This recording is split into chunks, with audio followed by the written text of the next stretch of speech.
हनुमान जयंती खत्म होने के बाद हनुमान जी और महादेव एक गरीब पिता और पुत्र का रूप लेकर धरती पर आए। दोनों के कपड़े फटे हुए थे और पैरों में चप्पल नहीं थी, लेकिन दोनों के चेहरे पर एक दिव्य आशा थी। सबसे पहले वे दोनों एक बहुत बड़े हनुमान जी के मंदिर में गए।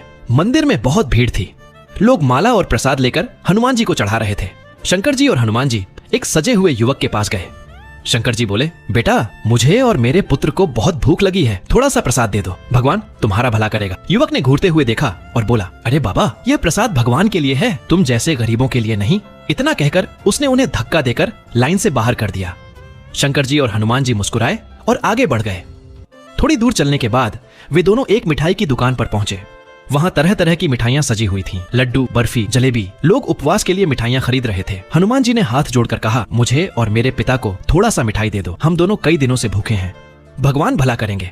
दुकानदार गुस्से में बोला, यहाँ पर सब चीजें पैसों से मिलती हैं, यहाँ मुफ्त में कुछ नहीं मिलता, गरीब हो तो आगे बढ़ो। हनुमान जी और शंकर जी बिना कुछ बोले शांत भाव से आगे बढ़ गए।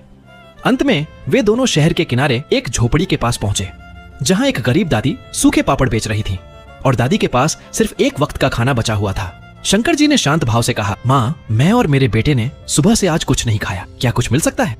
दादी ने बिना सोचे अपना एक वक्त का खाना दे दिया और बोली, यह लो बाबा, मेरे यहाँ से कोई खाली नहीं जाता, मैं फिर से कमा कर खा लूंगी। इतना सुनते ही शंकर जी और हनुमान जी अपने असली रूप में प्रकट हो गए। शंकर जी ने उसकी टूटी झोपड़ी को एक सुंदर पक्के मकान में बदल दिया और हनुमान जी ने दादी को सोने से भरे सिक्कों की एक टोकरी दे दी। लेकिन अफसोस, फिर भी किसी ने लाइक और सब्सक्राइब नहीं किया।